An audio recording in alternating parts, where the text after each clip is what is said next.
Hello students आज हम जो टॉपिक डिस्कस करने वाले हैं वो है क्लास 7th की ज्योग्राफी का chapter number 5 water.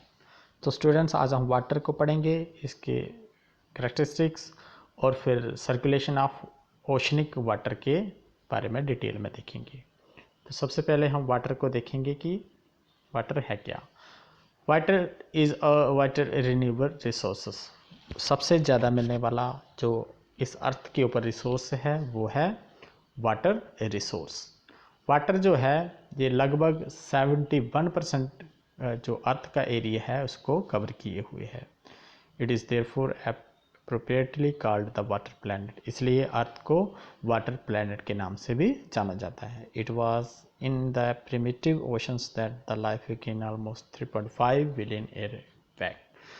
3.5 billion year back जो लाइफ की बिगनिंग हुई थी, जो लाइफ की शुरुआत हुई थी, माना जाता है कि वो ओशन से ही हुई थी, मतलब पानी में।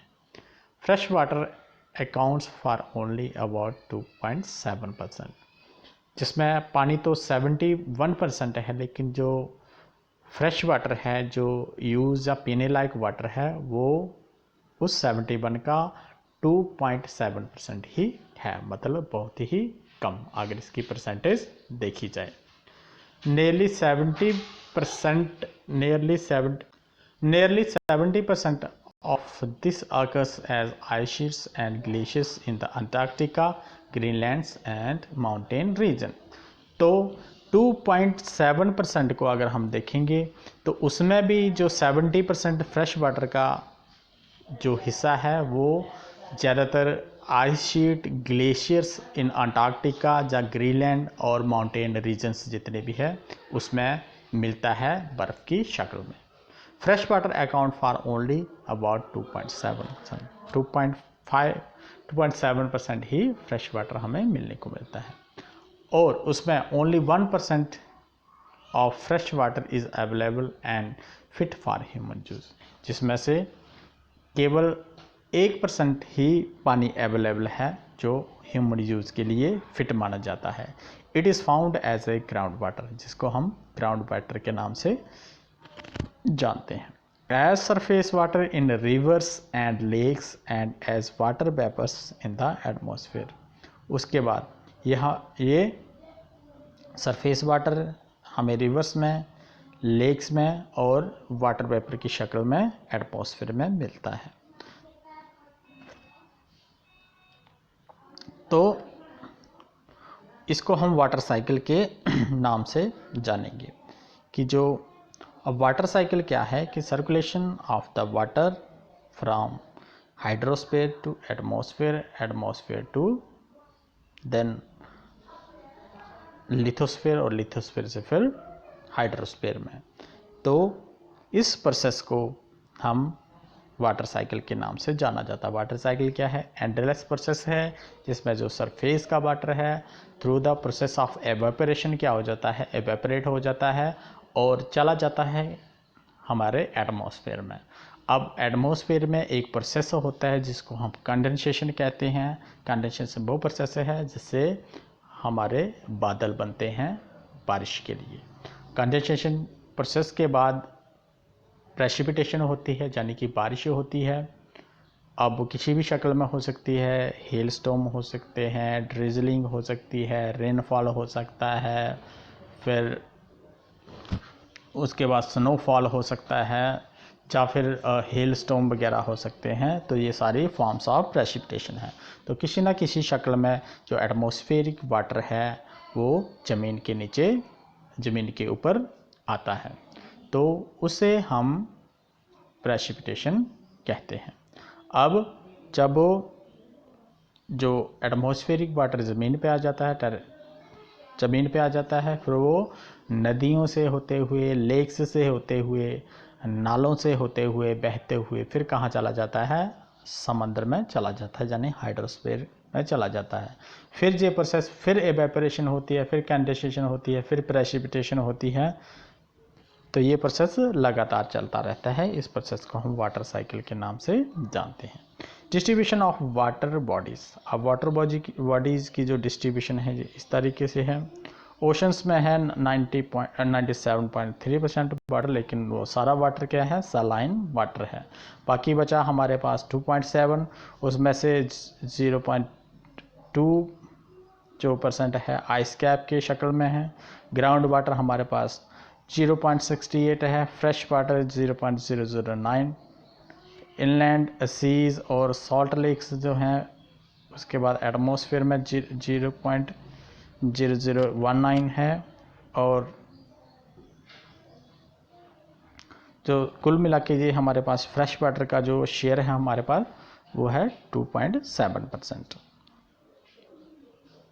अब मूवमेंट ऑफ ओशनिक वाटर।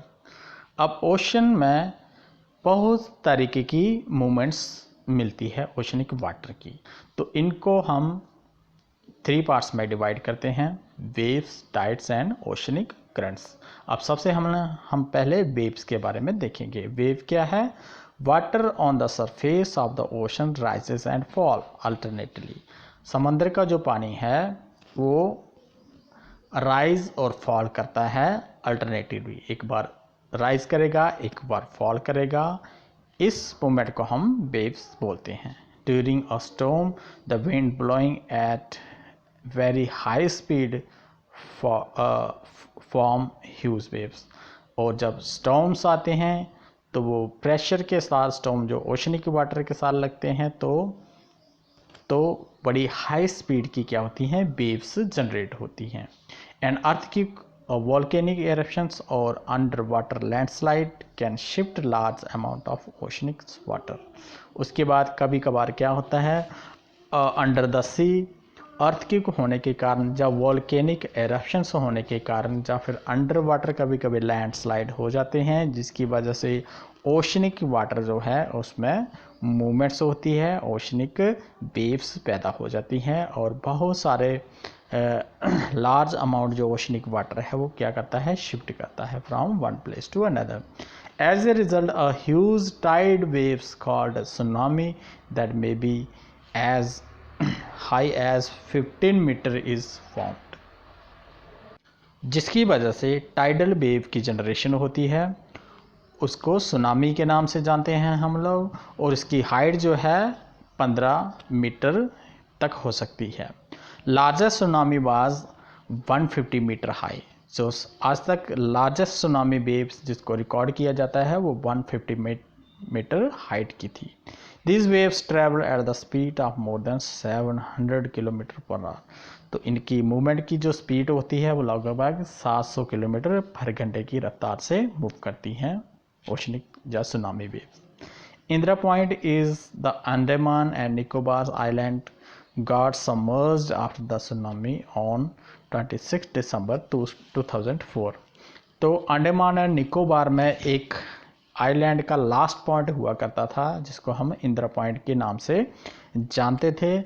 2004 की सुनामी के बाद वो इंदिरा पॉइंट जो था वो क्या हो गया, सबमर्ज हो गया, समंदर के अंदर विलय हो गया उसका उस सुनामी के बाद। तो इतनी डिस्ट्रक्टिव सुनामी वेव्स होती हैं। अब oceanic currents. Oceanic current, the streams of water flowing constantly on the ocean surface in defined direction. तो जब ओशन के वाटर की मूवमेंट एक पर्टिकुलर डायरेक्शन में चलती है उसे हम ओशनिक करंट से के नाम से जानते हैं। ओशनिक करंट्स जो है ये 2 टाइप्स की होती है, वार्म करंट है और कोल्ड करंट है। Influence the temperature conditions of the area, जिसको किसी भी एरिया का टेम्परेचर जो है वो क्या करता है, इन्फ्लुएंस करता है। अगर वो ट्रॉपिकल रीजन में होगा तो वहाँ पे जितने भी ओशनिक करंट्स होंगी वो वार्म करंट होंगी, और अगर वो ट्रॉपिकल रीजन का है तो वहाँ की जो करंट्स हैं वो क्या होंगी, कोल्ड करंट होगी। तो लोकेशन के हिसाब से हम ओशनिक करंट्स को बता सकते हैं कि ये कोल्ड करंट है या वार्म करंट है।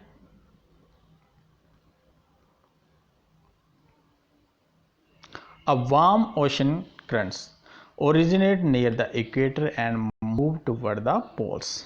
अब वार्म करंट जो है इसका जो ओरिजिन है ये इक्वेटर रीजन में होता है और ये मूव करती है टूवर्ड्स पोलर एरिया की तरफ। और warm currents bring about warm temperature over the land surface, जिसकी वजह से लैंड के ऊपर भी क्या है, वहाँ का टेम्परेचर क्या हो जाता है, वार्म हो जाता है। एग्जाम्पल के लिए गल्फ स्ट्रीम जो है ये वार्म करंट की एग्जाम्पल है। अब कोल्ड करंट क्या है, carry water from the polar higher altitude to the tropical lower latitudes. अब कोल्ड करंट जो है ये पोलर एरिया से हमारे इक्वेटर की तरफ चलती हैं। एग्जाम्पल के लिए Labrador oceanic current.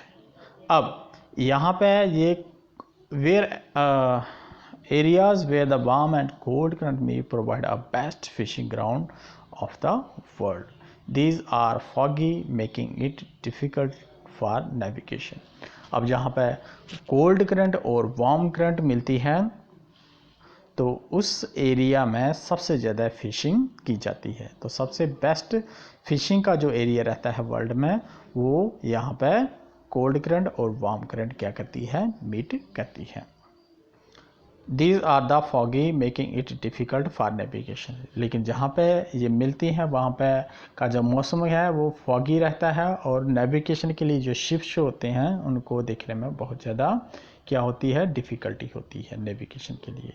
C as around Japan and eastern coast of the North America, जो कि जापान और जो नॉर्थ अमेरिका ईस्टर्न कोस्ट है वहाँ पर ये दोनों करंट्स मिलती हैं, इसलिए यहाँ पे सबसे ज़्यादा फिशिंग्स की जाती है।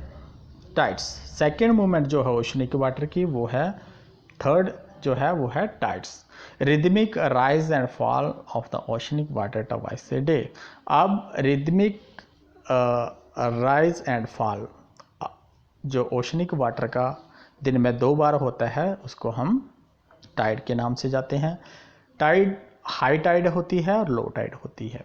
Water cover much of the shore by rising to its highest level. तो जब ओशनिक वाटर राइज करता है तो जो उसका हाईएस्ट पॉइंट होता है उसको हाई टाइड के नाम से जानते हैं।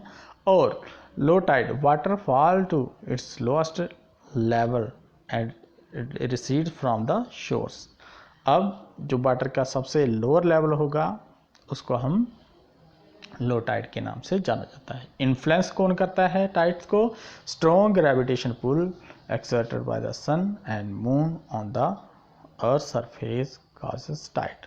अब ग्रेविटेशन पुल जो होता है सन और मून का, ये क्या करता है, ओशनिक जो टाइड्स होती हैं उनको जनरेट करने का कारण होता है। मतलब ग्रेविटेशन पुल जो है सन और मून का, उससे ही टाइड की क्या होती है, जनरेशन होती है।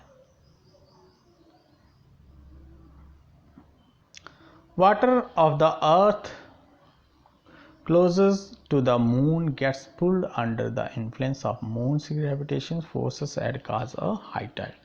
जब मून अपना ग्रेविटेशन पुल से जो ओशनिक वाटर को क्या करता है, पुल करता है ग्रेविटेशन फोर्स की वजह से, उसको हाई टाइड के नाम से जाना जाता है। वो हाई टाइड जनरेट करने के लिए होता है।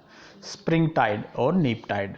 During the full moon and the new moon, जिस दिन फुल मून होता है या फिर जिस दिन न्यू मून होता है उस दिन स्प्रिंग टाइड की जनरेशन होती है। Sun moon and earth are in the same line and tides are highest. तो जिस दिन सन मून और अर्थ एक लाइन में होंगे उस दिन सबसे हाईएस्ट टाइड जो है जनरेट होगी। Helps in the navigation and fishing due to the high tides.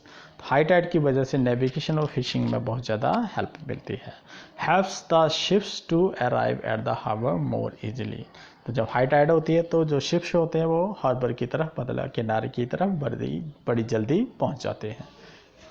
नीप टाइड। नीप टाइड क्या है, moon is in its first and last quarter. तो जब मून जब फर्स्ट क्वार्टर में, फर्स्ट पार्ट में होगा या फिर लास्ट क्वार्टर में होगा तब नीप टाइड की जनरेशन होगी। Ocean water gets drawn in diagonally opposite direction by the gravitation pull of sun and the earth. तो जब सन एंड अर्थ की ग्रेविटेशन पुल की वजह से क्या होता है, जो ओशनिक वाटर है वो डायगोनली क्या करता है, डायगोनली डायरेक्शन में मूव करता है उसको नीप टाइड के नाम से जाना जाता है। ये क्या है, लो टाइड जनरेट करती है, हेल्प्स इन इलेक्ट्रिसिटी जनरेशन। तो नीप टाइड को हम इलेक्ट्रिसिटी जनरेशन के लिए इस्तेमाल कर सकते हैं। तो ये था हमारा वाटर के बारे में स्टूडेंट्स। इसमें हमने देखा वाटर क्या है, वाटर की परसेंटेज क्या है, अवेलेबिलिटी क्या है अर्थ की सरफेस के ऊपर, फिर मूवमेंट ऑफ ओशनिक वाटर जिसमें हमने वेव्स के बारे में पढ़ा, ओशनिक करंट्स के बारे में पढ़ा, और फिर टाइड्स के बारे में पढ़ा। तो स्टूडेंट्स ये था हमारा आज का टॉपिक वाटर। Thank you.